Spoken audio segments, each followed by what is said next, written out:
We've been customers with Swiss Colony for 30+ years. I just absolutely fell in love with it. Jenny's my lifesaver. Say, wow, where'd you get that? Country Door. A lot of happy employees who are proud of what they do. That's going to translate well to the customer experience. The best part about my job and what is most rewarding is those relationships. The most exciting thing about customer centricity is the way that it brings the company together.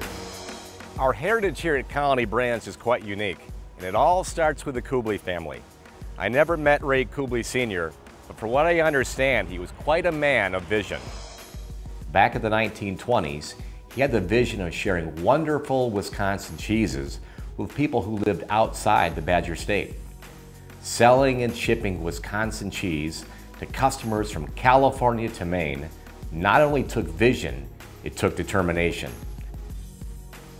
Our culture has always been supportive of a strong relationship with the customer. There are many reasons for us to place greater emphasis on customer centricity, but two stand out. One, the competitive marketplace demands it. And two, it is the right thing to do by our customers. By the numbers, you can tell that we've grown into a large company, selling many thousands of products. But if you want to understand our success, our story is not about numbers. It's about people. The better we serve our customer, the better and more successful we'll be as a team.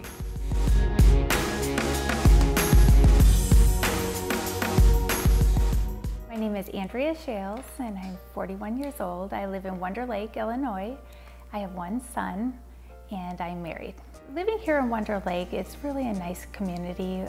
It's really quiet. We have a lot of pastures out here. It's just kind of off the beaten path.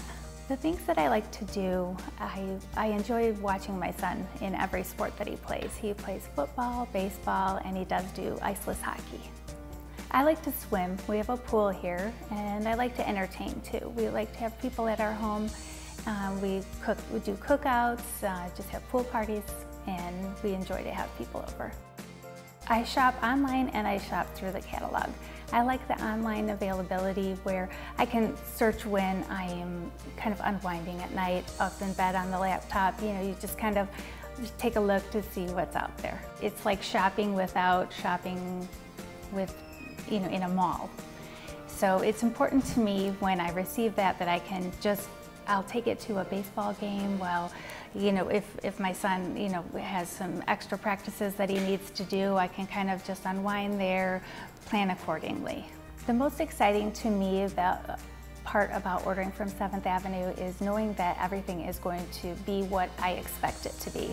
And then I also think that it's important that when I'm placing the order, I know I can ask if I have questions. I can call the customer service representative. I'll get the answers that I need. That's very important to me.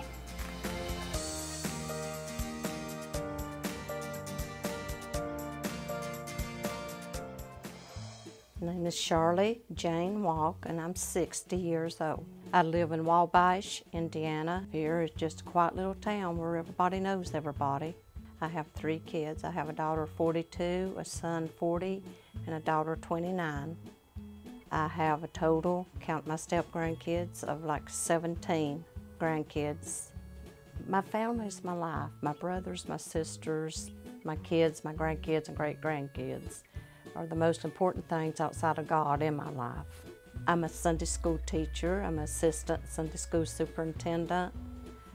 And mostly what I do for fun is related to my kids and grandkids and my church children.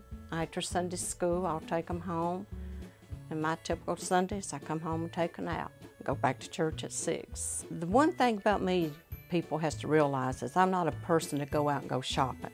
My shopping is done from catalogs.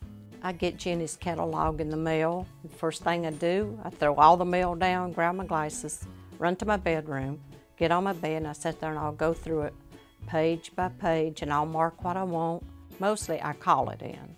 And Jenny's is just one of the fantastic ones that actually talks to you. They treat you like a person, like you're not stupid. And it's like calling a member of your family up and talking to them. And I do it over and over and over.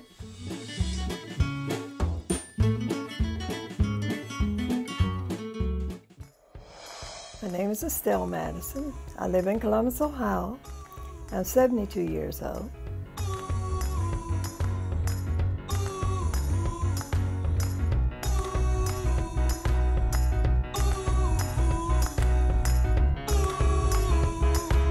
I'm happy in my life. I feel good when I get up. I eat good, and I like being around people. I love telling jokes. They never know what I'm gonna say. I mean, I'm a type of person, I don't like to be in the house. I like to get out.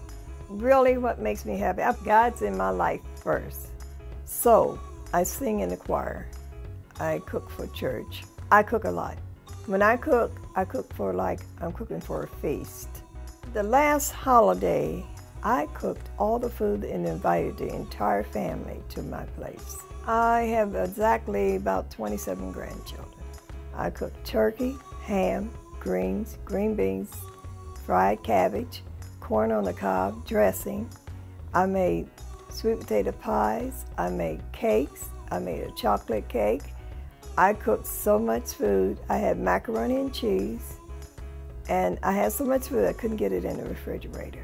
I get excited when I get my books in the mail, but I try not to look at them because I said, oh, they're gonna make me buy something.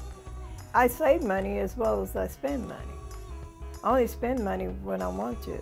I have an idea of what I want, and I don't like to be rushed. You know, it's always something in there that will make me order something because they have something in there I like, you know. And that's what I like about it.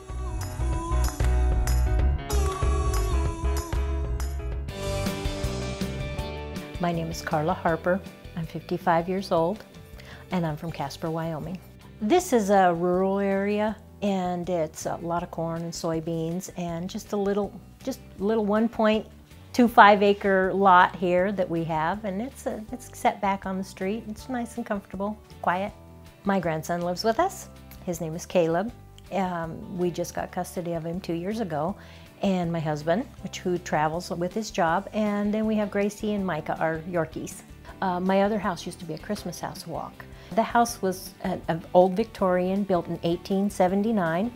And it was also a stagecoach house. As I started to get it ready, I was turning it into a bed and breakfast.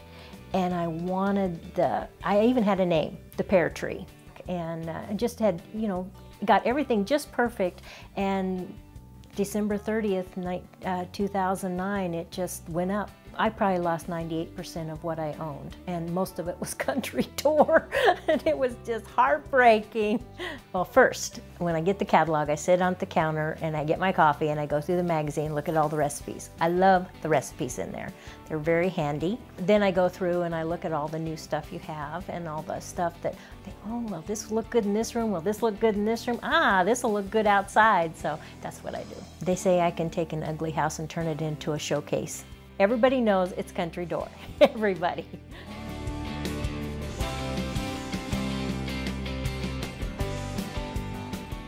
I'm Linda Marie Jones, and I'm age 62, and I'm retired. I retired at age 56, and my husband retired at 58, and we retired the same day. Our family, we enjoy food. As you can tell, we're all three aptly endowed. And so I like to get out and walk in the woods and listen to the birds. Like my husband said, he enjoys that peace and quiet, but then after a certain point in time, he likes to get down in and mingle with the people. I'm just as happy staying up on the hill. He has to drag me off the hill. I order a lot of things online. That's where I do most of my shopping. I very seldom go to stores. And so then when I have some quiet time, then I sit down with the catalog, and I usually first thing go through the whole catalog just to see, okay, what's new, what's still there that I know I'm going to order. My grandmother, she passed away 2 or 3 years ago at age 101. I ordered pinafores for her, I know over 25 going on 30 years. And it was so cute because my aunts would tell me that when she'd get these pinafores, that she'd say, oh, Linda sent me pinafores again. She says, I'm taking these to my room, no one's getting any. You know, so it would really be a letdown if all of a sudden Swiss Colony wasn't there. Because then what I do is I get on the phone and I call my mother and I say, okay, now you'll be getting a package. And then she looks forward to that. She knows when she sees Swiss Colony, that's from Linda.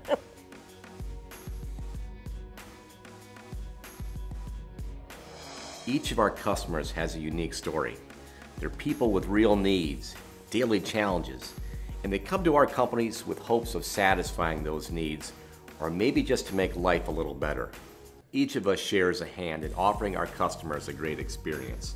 It includes everything we do. The experience of receiving a catalog, placing an order, tracking an order, receiving a package, or even making a return are all parts of the experience. But customer centricity requires more. We need to be sure that everything we do on a daily basis aligns with our customers' needs. We want them to be excited about shopping with us and then exceed their expectations. Thus, our common purpose. We create excitement and deliver the experience. It speaks to each of us. Customer-centric means that you're putting the customer at the center of every decision that you're making. I believe that our customers have been our customers for many years because of the satisfaction they have with our products and with our service. And to hear those things straight from their mouth and what really matters to them, because you really get to know what matters to your customer when you hear it straight from them and not just guessing by looking at sales data. I think when customers, whether it's internal or external, know that they're being heard, they're going to be loyal to you. And that's what we look to create within our company and for our customers. They really show passion about our brand, and it really shows that we fit into what they do in their everyday lives, and that we're here for them and we're here to serve them and, you know, be here for them when they need us the most. What we're trying to do is make sure that we meet the customer's expectations in terms of having the product that they expect us to have when they want to have it. So we're always thinking about the customer and what their expectations are, and are we meeting their expectations or not. It means a lot to our customers to get it right. So if we say please, we say thank you, we address them with telling them that we believe in them, or satisfy their needs, and they go away thinking, wow, this is a company I want to go back to. The customers are what make our company, and the great thing about our customers is they're like you and I, and they get excited about what we do. They are passionate about what we do here, and to me that makes me want to be passionate or more passionate about what I do. And when employees are happy to come to work, they're going to be happy to serve our customers well. Because if we don't have customers, we don't have a very big business, do we? We have something I think that we can all understand. It's very clear, it's easy to remember, and it's something that we can apply to our day-to-day activities and everything we do. Whether they're that person that's having direct contact with the customer or they're not, it's important for them to understand the impact that they're having on our customers and ultimately the value that they generate for our company. What I think is going to be most exciting about customer centricity is that it's going to be an expectation. It's going to be something that we are going to be living and breathing. I also think that creating excitement speaks to the customer and the employee. If we as employees are excited about our jobs, about our products, about our customers, that's going to roll over to the overall customer experience. The common purpose for me is something of a reminder every day. As I come to work, I think it's important that sometimes we get caught up in the day-to-day activities of what we do. And for me, the common purpose really brings us back to creating the excitement for our customers, whether that be external customers or internal customers. Really connecting with them on that level and making them feel like they're a real person. They're just not a number, they're not an account number, they're not an order number, they're not their choose and charge account. They're real. And those things that define them are the things that make them tick. And those things that make them tick are what we need to understand to better serve them. It really takes all the departments together for us to deliver that full experience to the customer. So it's really neat that now with social media and other things like that, we can get immediate feedback and really respond to the needs of our customers and what they're, know what they're thinking and know what they want. I like that our company embraces growth and innovations and how the employees are encouraged to be a part of that. I think that's what's exciting about it, is it's creating new communication, it's creating new ideas, it's creating new opportunities that we're going to be able to continue to grow and build upon. If there is a key takeaway in this initiative, it is that each of our team members will be empowered and encouraged to think customer first in performing their individual tasks, proactively seek out methods of performing their roles that are more customer friendly, and very importantly, help us measure the success in making those improvements. This will be very satisfying for both our customers and our team members.